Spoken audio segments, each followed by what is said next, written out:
سيدنا ونبينا محمد وعلى آله وصحبه أجمعين والتابعين لهم بإحسان إلى يوم الدين وسلم تسليما كثيرا. أما بعد. Nous remercions Allah subhanahu wa ta'ala pour nous avoir permis de nous retrouver cette semaine pour poursuivre notre leçon de Tawhid que nous avons l'habitude de lire et donner à nos frères musulmans pour mieux comprendre la religion. Nous remercions Allah subhanahu wa ta'ala qui,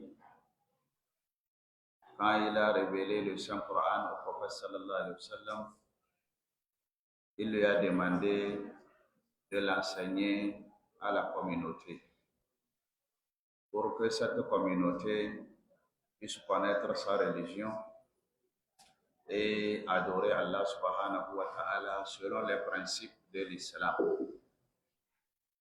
Nous devons remercier Allah pour cela. Que la paix, le salut, la bénédiction d'Allah soit sur le prophète Mohammed sallallahu alayhi wa sallam, sur sa famille et ses fidèles compagnons. Mes chers frères en islam, avant de continuer notre chapitre, je tiens à rappeler à nos jeunes garçons, nos jeunes filles, d'essayer de comprendre cette religion. On ne doit pas commettre les mêmes erreurs que nos parents, que nos aînés, que nos aînés qui n'ont pas bien connu cette religion. Mais Allah les pardonne beaucoup parce que eux au moins, même s'ils n'ont pas bien connu la religion, ils l'ont pratiquée avec foi et conviction. Leur foi et leur conviction en Allah subhanahu wa ta'ala a fait que Allah a exaucé leurs prières et nous sommes nés à travers eux. Et aujourd'hui, l'opportunité pour nous est grande pour que nous puissions mieux connaître la religion que nos parents ou bien nos aînés.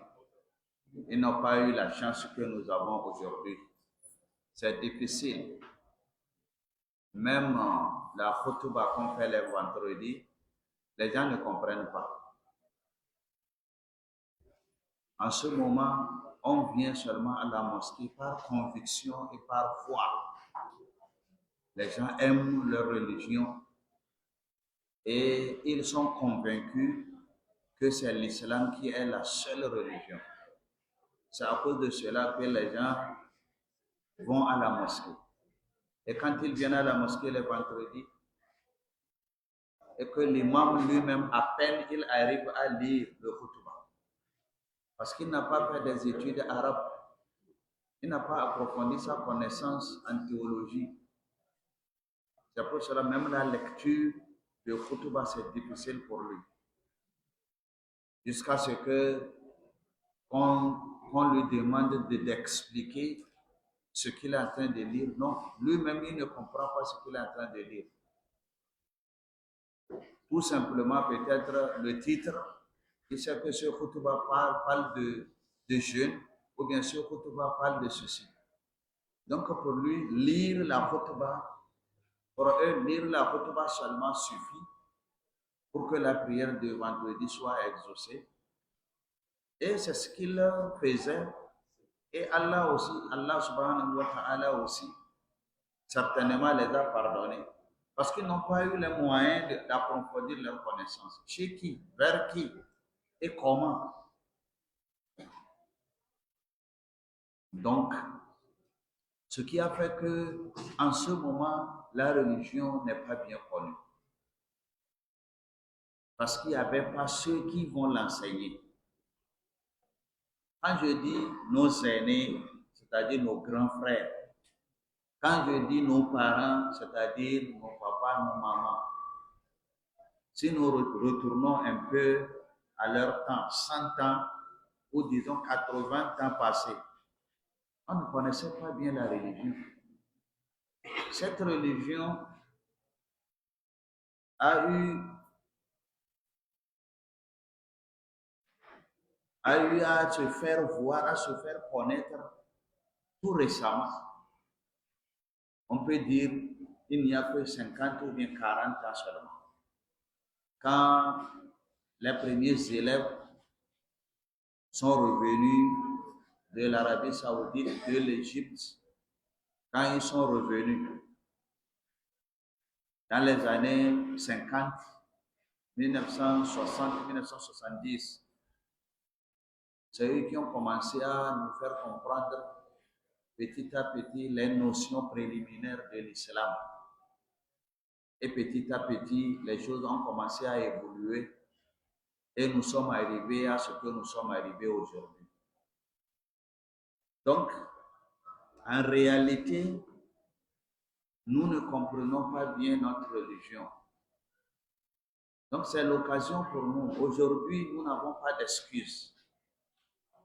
Aujourd'hui, nous n'avons pas d'excuses. Quelle que soit notre préoccupation, que nous soyons des élèves, que nous soyons des commerçants, des travailleurs, des salariés, des fonctionnaires, quel que soit ce que nous faisons aujourd'hui, nous n'avons pas d'excuses pour ne pas connaître notre religion. Nous ne saurons dire quelque chose à Allah lorsqu'il va nous interroger pourquoi vous ne m'avez pas adoré selon les instructions. On ne peut pas lui dire parce que nous ne connaissons pas. Pourquoi vous ne le connaissez pas alors que la religion est enseignée? Et quand quelqu'un connaît, il est obligé de pratiquer. Aujourd'hui, nous avons commencé à connaître la religion. Et le peu de ce que nous connaissons, nous devons même mettre cela en pratique. Sans dire que moi je suis oustaz, moi je suis alpha, moi je suis un imam, c'est pour cela c'est moi qui dois pratiquer. Non, en islam, il n'y a pas ça. Il n'y a pas ça. Vous êtes musulman, vous connaissez votre religion, vous la pratiquez.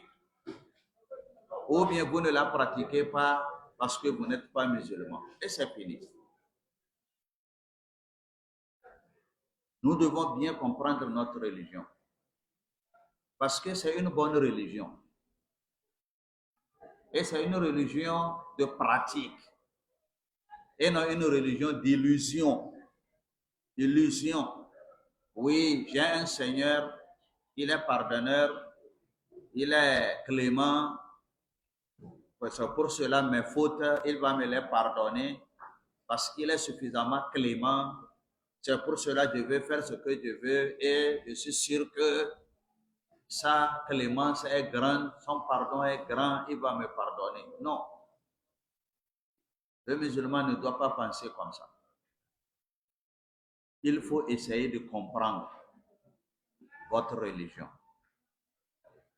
Quelquefois, quand nous disons aux gens, ce que vous faites là, ce n'est pas bon, ce que vous êtes en train de faire, ce n'est pas bon, cette façon de faire, ce n'est pas bon, les gens non d'abord s'étonnent.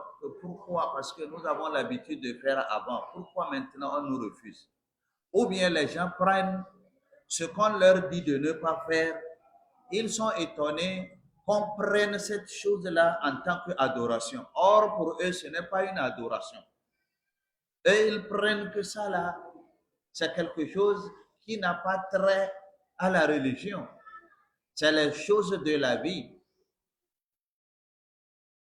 Or, nous ignorons tellement cette religion que nous pensons qu'il y a des choses qui ne sont pas de la religion, il y a des choses qui sont de la religion. Quand nous sommes en train de faire des choses qui sont de la religion, on se rappelle de Allah, on fait comme Allah le veut. Quand nous sommes dans des choses que nous pensons qui ne sont pas de la religion, on fait en ce qu'on fait. Non, on ne doit pas comprendre les choses comme ça. Il n'y a pas de choses qu'on va dire que ce n'est pas de la religion. Ou bien c'est la religion, mais nous ne sommes pas en train de la pratiquer telle enseignée. Ou bien c'est la religion, mais on ne connaît pas, on ne connaît rien de cela. Ou bien c'est la religion, on va le faire comme Dieu le dit et on a les récompenses. En islam, je l'ai dit l'autre semaine, il y a 4 volets. Il y a ce que nous appelons Al-Aqida. Al-Aqida, c'est l'idéologie que vous avez entre vous et votre Seigneur. Est-ce que vous croyez qu'il est là? Si vous croyez qu'il est là, est-ce que vous savez qu'il est un? Si vous savez qu'il est un, est-ce que vous savez qu'il est éternel, qu'il ne mourra jamais? Est-ce que vous savez que c'est lui qui a créé? Est-ce que vous savez qu'il vous a créé pour que vous puissiez l'adorer? Ces questions-là, c'est dans ce que nous appelons Al-Aqida. Nous devons connaître cela. Ça, c'est le numéro 1. Après Al-Aqida, nous avons Al-Ibada. C'est l'adoration elle-même. Vous allez entendre, on va parler du pèlerinage, de la zakat, de la prière, du sadaka, du jeûne de Ramadan, des nafilas, tout ça, les mariages, les baptêmes, tout ça là, c'est dans l'adoration. Vous êtes en train de faire cela pour que Allah vous récompense. C'est beaucoup. Après Al-Aqida, c'est Al-Ibada. Maintenant, après Al-Ibada, nous avons ce que nous appelons Al-Mu'amala. Les comportements de tous les jours. Les comportements de tous les jours. Par exemple, quand vous allez au marché, vous quittez votre maison, vous allez au marché. Vous quittez votre maison, vous allez au travail. Vous êtes en train de voyager. Vous allez visiter un ami. Vous allez à l'hôpital pour voir quelqu'un. C'est des choses de la vie, les comportements que vous êtes en train de faire chaque jour. Ça aussi, ça fait partie de l'islam. Vous n'avez pas le droit de l'enlever. Quand vous quittez à la maison, vous allez au marché. C'est un comportement que vous êtes en train de faire là. Mais c'est dans la religion. Parce que l'islam vous dit comment faire. Quand vous quittez votre maison pour aller au travail, comment vous devez aller au travail, et dans le travail, comment vous devez travailler, et le retour, comment vous devez faire, et le gagne, ce que vous gagnez, comment vous devez vous en servir. L'islam a tout prévu, que ce soit dans le Aqida, idéologie, ou bien dans le Ibada, le culte, l'adoration, ou bien dans le Mu'amala, la vente, le commerce, tu vends, tu achètes. Tout ça là, c'est compris dans le numéro 3. C'est ça que nous appelons Al-Mu'amalat, le comportement de la vie, les activités de la vie de tous les jours, le sport. Tout ça là, l'islam a tout prévu. C'est la 4e partie qui est la dernière, c'est Al-Akhlaq. Al-Akhlaq, c'est les caractères, la moralité. Il est bon, il est méchant, il est avare, il est bienfaisant, il est souriant, il aime les gens, il n'aime pas les gens, il se fâche, il fait ceci, il fait cela envers ses parents, il est comme ça envers sa femme, il est comme ça envers ses enfants, il est comme ça avec les frères musulmans, il est comme ça au marché, à la maison, dans les mosquées, dans le travail, comment il vit, comment il se sent, comment il se comporte avec les gens. Ça, on appelle cela les caractères. Tous ces 4-là, c'est ça qui font l'homme dans la journée. Dans la vie, c'est les 4-là. Donc l'islam a tout prévu. On ne peut pas dire que l'islam c'est akida seulement. Croire en Dieu seul et c'est fini. Non, il faut prier. Tu crois en Dieu seul, il faut prier. Inna allazina amanu wa amilu salihat. Vous voyez, vous avez l'akida et vous êtes en train de pratiquer, vous êtes en train de faire al-ibada. Pour vous dire que l'islam ne s'arrête pas seulement à l'idéologie. Pour dire que comme je crois en Dieu, même si je ne prie pas, ça ne fait rien. Non, tu es obligé de le prier. ثم كان من الذين آمنوا وتواصوا بالصبر وتواصوا بالمرحمة. Vous voyez? Non seulement il est parmi ceux qui croient, ثم كان من الذين آمنوا وتواصوا بالصبر. Et il a l'endurance en lui. As-sabri, la patience. Vous voyez que le caractère est rentré dedans. Le caractère est rentré dans l'islam. On veut que tu sois comment? Patient. Watawasaw bis sabri. Watawasaw bil marhama. Il a aussi la clémence. Ulaika ashabul maymana. Vous voyez? Donc, c'est un tout. C'est pour cela, en islam, nous devons comprendre que tout ce que nous faisons, c'est islam. Ou bien nous allons bien le faire, ou bien nous n'allons pas bien le faire et nous serons punis. Allah nous dit dans le Saint-Coran, قل إن صلاتي ونسكي ومحياي ومماتي لله رب العالمين لا شريك له وبذلك أمرت وأنا أول المسلمين. قل dit إن صلاتي, mes prières, toutes les prières que je fais, les 5 prières du jour, les prières du vendredi, les prières de Eid, de la fête, toutes ces prières-là, je les fais à qui? Au nom de qui? Pour qui? Allah. Inna salati wa nusuki, les sacrifices que je fais des bêtes, les sacrifices de moutons pour faire manger ma maison, les sacrifices de moutons que je fais pendant le baptême de mon enfant, les sacrifices que je fais pendant la fête de Tabaski, les sacrifices que je fais pour prendre la viande et aller vendre au marché, tous ces sacrifices, le fait de sacrifier un animal, je dois le faire pour Dieu, au nom de Dieu. Tout, wanusuki. Wamahayai, et ma vie en entier. Ma vie, la vie que je mène sur la terre. Quand on dit la vie ici, tout est rentré dedans. Il y a le caractère, il y a le comportement, il y a l'adoration, il y a le tawhid, dans l'akida. Vous voyez, c'est rentré dedans, ma vie. La preuve est que le matin, je me réveille très tôt. Je fais la prière de l'eau. Je quitte ma chambre, je vais prier la prière de l'eau. Le fait d'aller prier la prière de l'eau, je suis en train d'adorer Allah. Parce que c'est lui qui m'a demandé de faire comme ça. Oui, j'ai des points. Parce que là, ça c'est le numéro 2, c'est Al-Ibada. J'ai prié, j'ai fait l'adoration. Maintenant, je reviens à la maison. Quand je reviens à la maison, je me lave. Quand je reviens à la maison, je me lave. Quand je me lave, le fait de me laver, déjà je gagne des points auprès de Allah. Ça fait partie des activités de l'homme, se laver. Or, en islam, on ne veut pas la saleté. Donc, si je me lave, je fais quelque chose que Allah veut. Je gagnerai des points parce que je me suis lavé le matin. Est-ce que vous comprenez? On comprend? Oui. Ou bien vous n'êtes pas dedans? J'ai prié parce que Allah m'a dit de prier, j'ai gagné des points. Je suis revenu, je me suis lavé. J'ai gagné des points. Parce que Allah aime la propreté. Inna Allah ta'ala tayyibun. Allah, il est propre. Il aime la propreté. Je me suis lavé.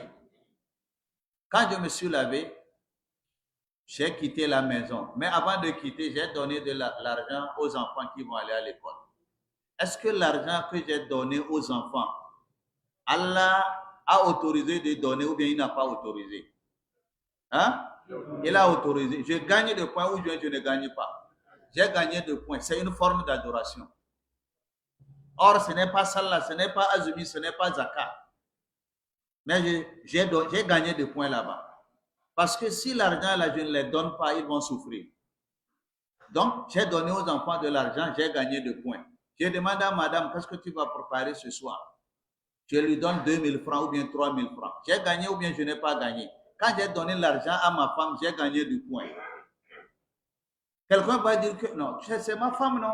Quand je lui ai donné de l'argent, elle va préparer, on va manger, nous. Quel point je dois gagner? Oui, pour comprendre, hein, c'est que quand tu vas donner l'argent là à une concubine, à une karoua que tu as laissé quelque part, si tu lui donnes ton argent à cette karoua là, est-ce que tu as fait un péché ou bien tu n'as pas fait un péché? Tu as fait un petit péché. Voilà. C'est pour cela quand tu donnes l'argent à ta femme, tu as fait ibadah. Tu as suivi les recommandations de Dieu. On va t'écrire. C'est pour cela le prophète sallam, il a dit, donner de l'argent à sa femme est le meilleur fils sabilillah. C'est mieux que d'aller donner la fils sabilillah à la mosquée. Si tu n'as qu'un seul argent, par exemple, et que tu voulais donner à la mosquée ou bien à ta femme, on te dit, il faut donner à ta femme. Parce que tu es le premier responsable. À la mosquée, même si toi tu ne donnes pas, peut-être quelqu'un va donner. Or, ici, si toi tu ne donnes pas, personne ne va lui donner. Donc, donner de l'argent à sa femme. Donc, le matin, ça, tu es en train de gagner des points. Tu as donné l'argent aux enfants, des points que tu as gagnés. Tu as donné l'argent à ta femme, c'est de l'argent que tu as donné. Tu as dit à ta femme, assalamu alaikum, bon, je m'en vais au travail. Et la femme te dit, wa alaikum salam, que Allah te ramène en bonne santé. Le fait de dire à ta femme, salam alaikum, je m'en vais, tu es en train de gagner du point. Parce qu'elle elle est en train de sentir un bonheur parce que son mari est en train de lui dire au revoir. Tu es en train de gagner du point. La vie de l'homme en général, il gagne des points auprès de Allah s'il le fait à cause de Allah. Tu quittes la maison, tu commences à aller au marché. Celui qui quitte la maison pour aller au marché, on lui écrit des points.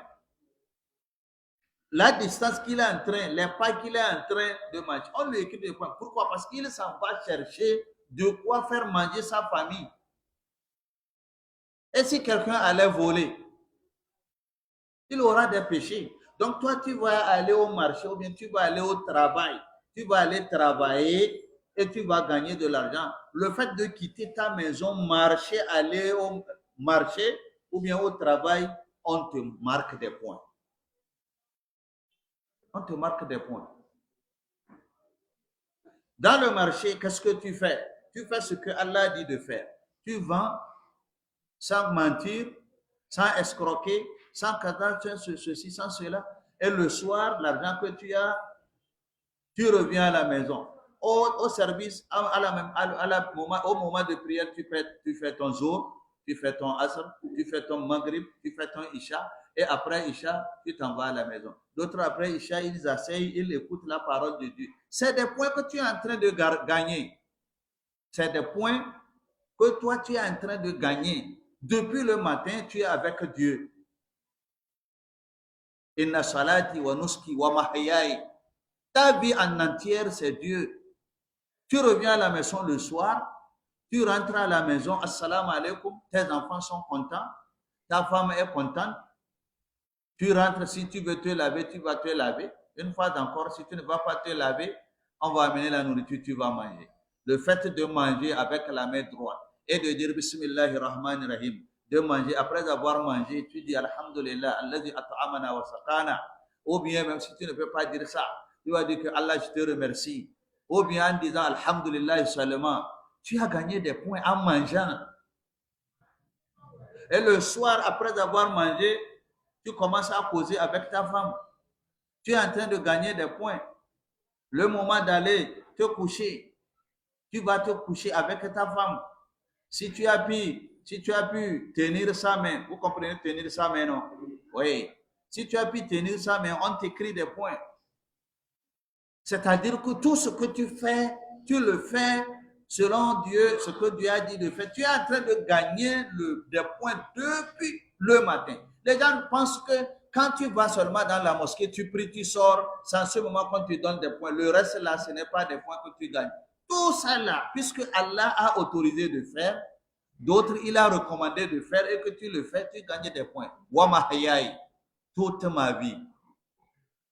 Wa mamati, et ma mort. Même ma mort, je le fais comme Dieu l'a dit de faire et je gagne des points. Même à ma mort. Parce que quand je meurs, ceux qui sont en vie vont gagner des points. Lorsqu'ils vont me laver, ils vont prier pour moi et sur moi, ils vont aller m'enterrer, tout ceci, tout ceci. S'ils le font comme ça, c'est parce qu'ils savent que c'est ce que je veux. Donc j'ai gagné, quand ils ont gagné des points, moi aussi j'ai gagné des points. Même si je suis mort, j'ai gagné des points. Parce qu'ils savent que s'ils ne me font pas comme ça, s'ils ne me font pas comme ça alors que je suis mort, le jour de la résurrection, je vais demander à Dieu de les punir. Pourquoi ils n'ont pas fait les funérailles islamiques? Donc, jusqu'à ma mort, je veux que ça soit conforme à ce que Allah dit. Donc, depuis le matin jusqu'au soir, depuis ma naissance jusqu'à ma mort, tout ça là, je suis conforme aux lois de Dieu. C'est comme ça le musulman doit comprendre sa religion. Quand quelqu'un dit le jour de nouvelle an, bonne année, c'est pour tout le monde. C'est pour tout le monde, c'est pour tout le monde. Oui, c'est parce qu'il ne comprend pas ce que je viens d'expliquer là. Il n'a pas compris que il n'y a pas ce qu'on peut enlever pour dire que ça là, ça ne dépend pas de Dieu. Dans la vie de l'homme, tout ce que tu fais, tu dois regarder ton Seigneur. Est-ce que c'est ce que tu m'as dit de faire? Tout. J'ai parlé du marché. Celui qui ne fait pas comme on le dit de faire dans le marché, il gagne des fautes. Celui qui fait comme ça, il gagne des points. J'ai parlé de tous les aspects de l'homme dans la vie, le matin, le soir, tout ce qu'il fait, les activités. Parmi ces activités, il y a la fête, les fêtes. Pourquoi nous voulons enlever les fêtes de côté pour dire que non, non, non, non, non, non, ça, c'est pour tout le monde, ou bien ça, ce n'est pas la religion. Non. Quand Allah dit que vous pouvez fêter, oui, c'est Allah qui nous a autorisé de fêter. Il a dit au prophète Mohammed de fêter. Il y a les fêtes musulmanes. Les fêtes en islam sont recommandées dans le Saint-Coran. Les deux fêtes. La fête de Ramadan, Allah nous a dit وَلِتُكْمِلُوا الْعِدَّةَ وَلِتُكَبِّرُوا اللَّهَ عَلَى مَا هَدَاكُمْ. Quand vous terminez le mois, vous complétez le mois, alors faites le takbir, c'est-à-dire faire la fête, aller prier. Aller prier à la place de la fête et préparer et manger. Et le prophète sallallahu alayhi wa sallam, il a fêté la fête de Ramadan. Nous avions vu comment il a fait. Il est sorti, il est parti prier avec les gens, il est revenu, ils ont mangé, ils se sont visités entre eux. C'est ça la fête. Et c'est écrit dans le Saint-Coran que les musulmans doivent fêter la fête de Ramadan. Et dans le hadith, on nous a expliqué comment fêter. Quant à la fête de Eid, plusieurs preuves dans le Saint-Coran. La sourate que nous connaissons plus, Inna a'tayna kal kawthar. Nous t'avions donné beaucoup de bienfaits. Fasalli li rabbika wanhar. Prie ton Seigneur et sacrifie la bête. Prie ton Seigneur, va prier à la fête de Eid et wanhar, sacrifie la bête. Donc, notre fête de Tabaski, c'est comme ça. Ça est dans le Coran. Et le prophète nous a montré comment faire le matin. Allez-y, revenez avant de faire le quand vous immolez la viande, comment vous allez partager, comment vous allez fêter. Donc, on a ça. Donc, le musulman a ses fêtes. Il a ses fêtes. Et bon, pourquoi Quelles sont les autres fêtes que le musulman a après les deux fêtes-là? Pourquoi l'islam ne veut pas bonne année? Pourquoi l'islam ne parle pas de ça? D'abord parce que ça ne se trouve pas dans le Saint-Coran ou bien dans le hadith. Et le prophète sallallahu alayhi wa sallam, il n'a pas fêté ça. Alors qu'il était vivant, quand les autres calculaient leur année, il n'a pas fait ça. Ni dans le Saint-Coran, ni dans le hadith. Ça, c'est un. Or, les deux fêtes, c'est dans le Saint-Coran et c'est dans le hadith. Et la seconde preuve, c'est que quand le prophète il a quitté la Mecque, il est arrivé à Médine, et que la ville de Médine, les gens sont ignorants, ils ne connaissent pas encore la religion. Le prophète a vu les gens de Médine, ils ont plusieurs fêtes. Une fois, ils étaient en train de fêter, et le prophète a demandé qu'est-ce qu'ils ont, les gens, cela. Et on les a dit, ils sont en train de fêter leur fête. Et le prophète a dit, quelle fête encore? Après le Ramadan et Tabaski, ils ont eu des fêtes. On dit, oh, ils ont beaucoup de fêtes. Et il est quitté, il est parti les voir. Il les a dit, mes chers amis, mes chers frères, vous êtes musulmans maintenant, alhamdulillah. La fête que vous êtes en train de fêter, là, Allah vous a changé avec deux fêtes. Eid al-Fitr ou Eid al-Adha. Vous n'avez plus de fête, c'est fini. La fête là que vous faites là, c'est la dernière.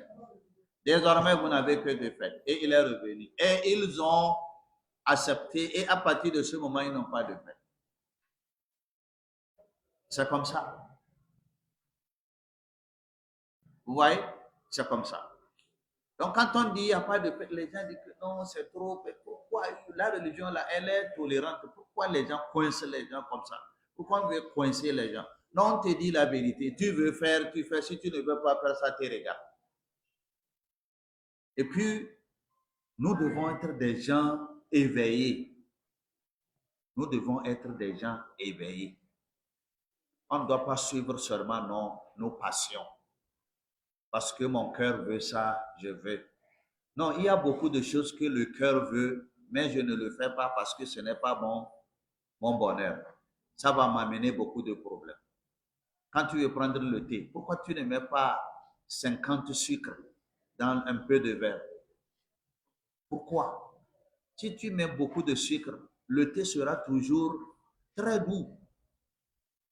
Ça sera très doux. Même s'il y a trop de sucre, c'est toujours doux. Pourquoi tu ne mets pas 50 sucres? Parce que 50 sucres, ça va te nuire intérieurement. Toi-même, tu es conscient, ça va te nuire. Alors, tu évites. Tu mets seulement 4 morceaux. D'autres, c'est 3. Alors qu'ils veulent le sucre. D'autres même, ils ne mettent pas de sucre alors qu'ils veulent le sucre. Mais ils ne le mettent pas parce qu'ils savent que c'est un danger pour eux. Ils vont en mourir. S'ils prennent ça comme ça, ils vont mourir. Mais ils ne le font pas. Ce n'est pas tout ce que le cœur veut qu'on fait. Il faut savoir se comporter dans la vie. Ce n'est pas tout ce que ton cœur veut que tu fasses que tu vas faire. Il faut que tu demandes, est-ce que ce que je veux faire là, quel intérêt j'ai dedans? Qu'est-ce que je vais gagner dedans? Surtout mon Seigneur, qu'est-ce que je vais lui dire? Revenons à la fête de bonne année. Pourquoi le 1er janvier, c'est le nouvel an? Pourquoi c'est le nouvel an? Qui a dit que tous les 1er janvier de l'année, c'est le nouvel an? Nous sommes rentrés dans le nouvel an. Qui a dit ça? En tout cas, ce n'est pas Dieu. Et ce n'est pas le prophète aussi. Alors, qui a dit ça? C'est les hommes. Et ces hommes-là, même ce ne sont pas des musulmans.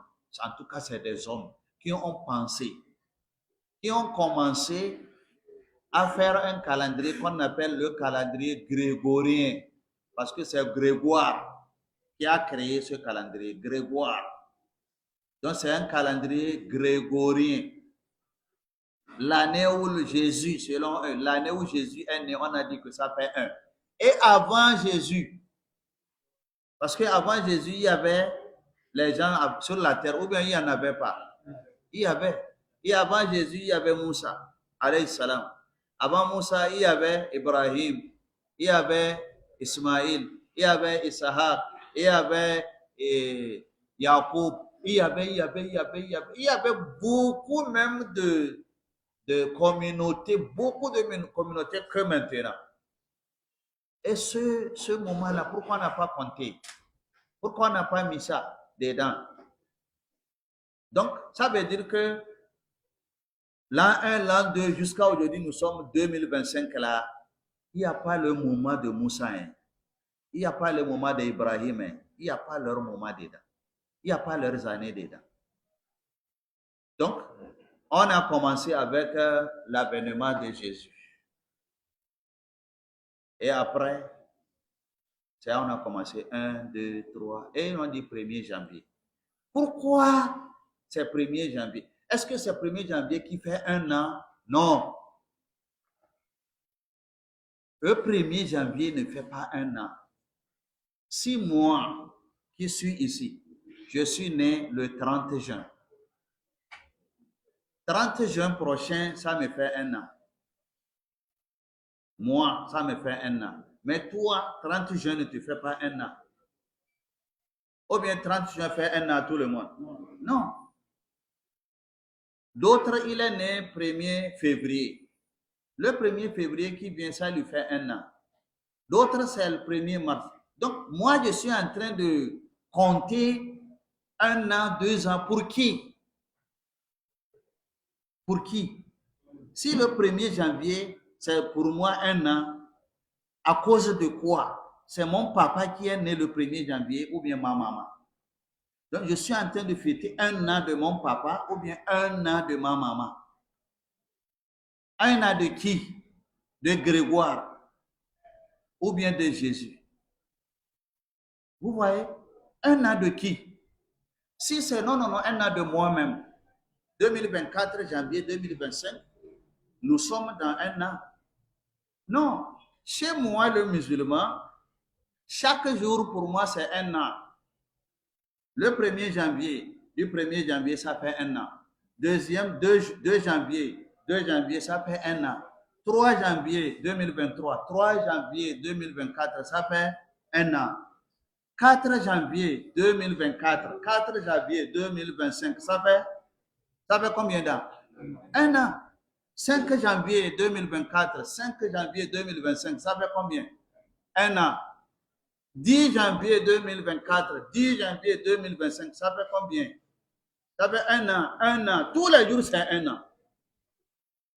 Tous les jours, c'est un an. Ce n'est pas 1er janvier seulement qui est un an. C'est pour cela certains pays, par exemple la Chine, la Russie, certains pays, leur mouvement là, ce n'est pas 1er janvier. Et ils ont les dates qu'ils ont fixées, qui fait leur un an. Donc, c'est des mensonges. C'est-à-dire que c'est des fêtes même qui n'ont même pas de sens. Ici, la fête, on te dit de fêter après avoir terminé le jeûne de Ramadan. Ça, au moins, tu sais que je fête parce que j'ai fait le Ramadan. Ok, quand de janvier, tu fêtes parce que tu as fait quoi? La fête de Tabaski, je fête parce qu'on a fini de faire le Hajj. Et c'est Allah qui a dit, après avoir fait le Hajj, il faut immoler. Que tu sois parmi les pèlerins ou bien tu n'es pas parmi les pèlerins, tu vas immoler. Donc, c'est à l'issue du pèlerinage. Et ça, c'est à l'issue de Ramadan. Ici, 1er janvier, c'est à l'issue de quoi? Qu'est-ce que tu as fait? C'est tous les jours qui est un an. Normalement, c'est tous les jours qui est un an. Si c'est que nous tous, nous sommes nés 1er janvier. Tout le monde sur la terre, il est né 1er janvier. Donc, 1er janvier, on peut dire que c'est la fête de la création. La fête, nous sommes tous les gens de 1 janvier.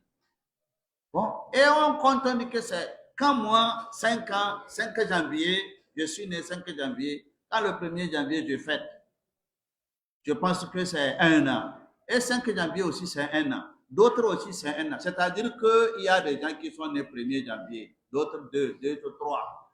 Chaque jour de janvier, il y a les nés. Chaque jour de février, il y a les nés. Si nous allons suivre que c'est parce que nous sommes nés tel jour, ça veut dire que chaque jour, c'est la fête. Je ne sais pas si vous comprenez un peu ce que je dis. Vous comprenez? Donc, tu n'as même pas de raison de fêter 1er janvier pour dire que c'est la fête. C'est pour cela en islam, on ne reconnaît même pas l'anniversaire. L'anniversaire.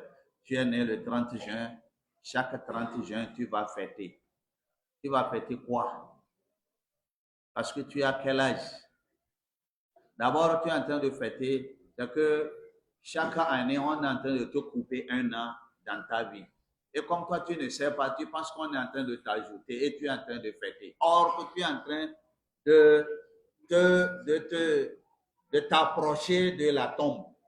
Chaque année, même si tu es un enfant de 1 an, s'il a 2 ans, c'est qu'il est en train de se rapprocher de sa tombe. Parce que peut-être c'est 10 ans qu'il va faire. Peut-être c'est 20 ans qu'il va faire. À chaque année que lui, il pense qu'on lui ajoute, lui, il se rapproche de sa tombe.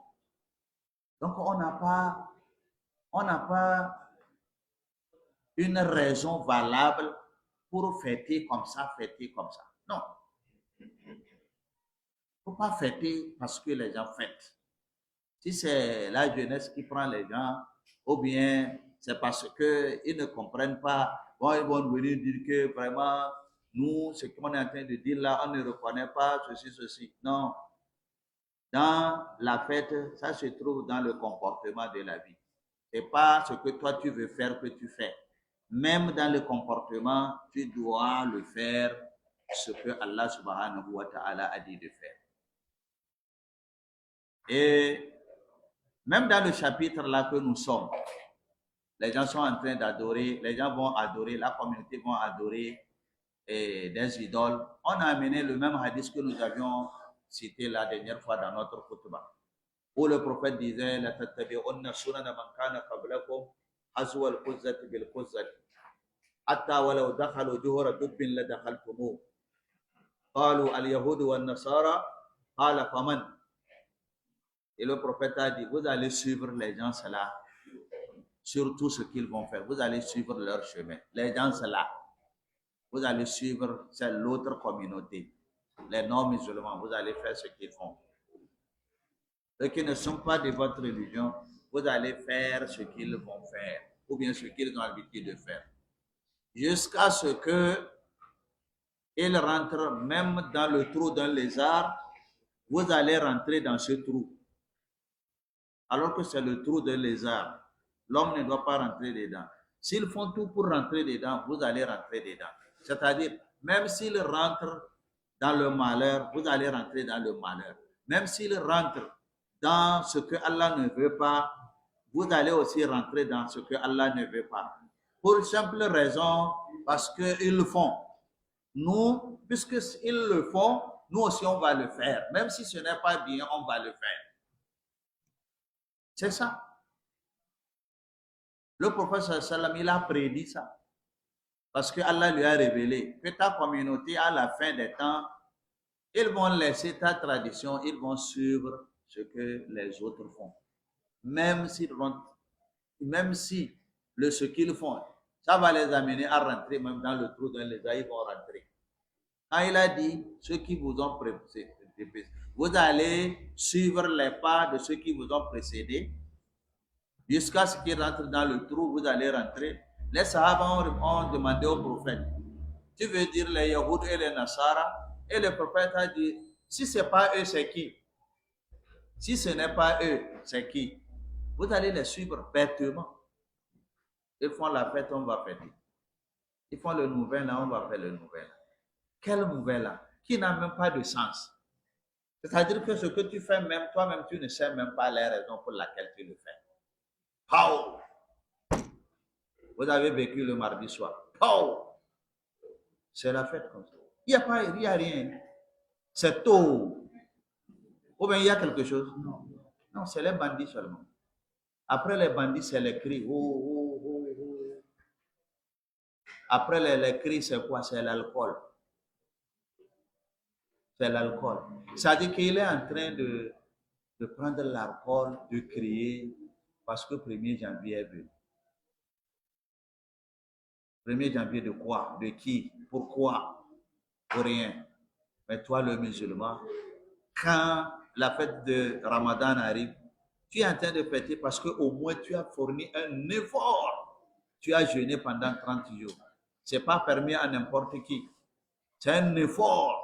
Tu t'es sacrifié et tu as fait 30 jours ou bien 29 jours. À la suite, Allah dit, bon, tu as bien fait, fête. Il te dit de fêter. Tu fêtes, tu as la récompense de ton Ramadan, tu as la récompense de la fête. Et après le Hajj, on te dit, bon, après ce que vous avez fait, le pèlerinage, parce que c'est fatigant le pèlerinage, c'est coûteux, et ton physique, et tes finances, ça, tu vas avoir mal. Allah dit, après, tu as fait beaucoup de sacrifices, faites. Je t'ai donné l'autorisation de fêter. Tu fais ça et tu viens dire que, bon, je veux que tu m'ajoutes, mon Seigneur, 1er janvier encore. Le jour que je suis né aussi, tous les jours, mon anniversaire, il faut m'ajouter comme ça. Or, tu veux fêter avec l'argent du Seigneur. Ce n'est pas ton argent à toi. La fête que tu veux faire là, sans son autorisation, avec son argent aussi.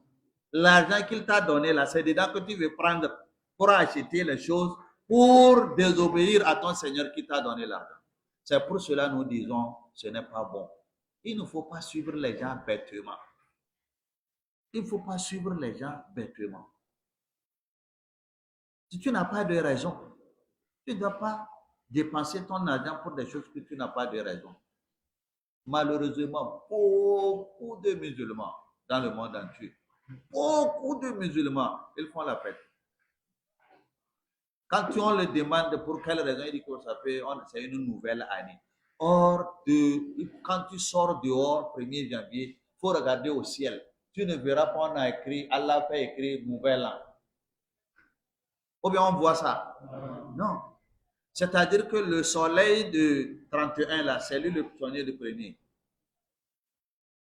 Les mêmes temps. Il n'y a pas de changement. Il n'y a rien qui démontre que ça, là, c'est une nouvelle année. C'est l'homme qui fait ses calculs, fausses calculs, qui dit que ça, là, oui, c'est 1 an, 2 ans. C'est faux. Ça, là, c'est faux. C'est faux. Donc, on n'a pas de raison. On n'y a rien. Donc, de grâce, nous devons comprendre que la religion, là, tout ce que tu fais, il faut le faire. Tout ce que tu fais, tu demandes, est-ce que c'est autorisé? Ou bien c'est permis? Ou bien c'est interdit? Et quand tu le fais, même si tu sais que ce que tu fais, c'est interdit, que tu saches que le jour que Dieu va te demander pourquoi tu as fait, au moins tu sais que c'est interdit. Et que la faute, tu ne seras pas étonné. Que Allah accepte nos prières, que Allah nous fasse miséricorde, que Allah nous pardonne nos erreurs, que Allah nous pardonne nos ignorances. Wa sallallahu ala sayyidina Muhammad wa ala alihi wa sahbihi wa salamu alaikum wa rahmatullahi wa barakatuh.